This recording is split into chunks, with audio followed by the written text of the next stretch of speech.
જી, હું આપ સર્વને જણાવવા માંગીશ કે આ અમારા આલથરા પોલીસ સ્ટેશનની બાજુમાં જ જે વાતમ ગામ આવેલું છે, ત્યાંની બાજુમાં એક સેસણ ગામ પણ આવેલું છે. આજે વહેલી સવારે અહીંયા જ આલથરામાં એક જે મર્ડરનો બનાવ બનેલો છે કે જેમાં જે વ્યક્તિનું મૃત્યુ થયેલું છે તેનું નામ છે મિશ્રી ખાન જુમે ખાન બલોચ, અને જે નજરે જોનાર છે એટલે કે જેમની સાથે હતા તેનું નામ છે હુસેન ખાન બલોચ. હુસેન ખાને ફરિયાદ આપેલી છે. ફરિયાદમાં દેખાડવા મુજબ આમાં કુલ 5 જેટલા આરોપીઓ છે કે જેમાં મુખ્ય આરોપી છે તેનું નામ છે ખેરાજ પરબતસિંહ વાઘેલા તથા અન્ય બીજા 4 જેટલા બીજા આરોપીઓ છે.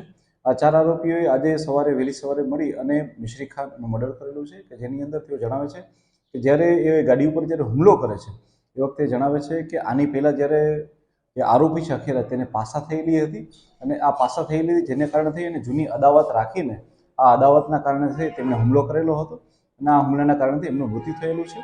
પોલીસ તરીકે અમે લોકોએ અલગ અલગ 6 જેટલી ટીમો બનાવેલી છે. તમામ ટીમો જે છે એ કામે લગાવેલી છે અને તમામ જગ્યાએ અમે હાલમાં ચેક કરી રહ્યા છીએ, જેમાં પોલીસને ઘણા અંશે સફળતા આપી મળેલી છે. અને હું આપને વિશ્વાસ જણાવવા માંગીશ કે તમામ આરોપીઓને વહેલાસર જ પકડી લેવામાં આવશે.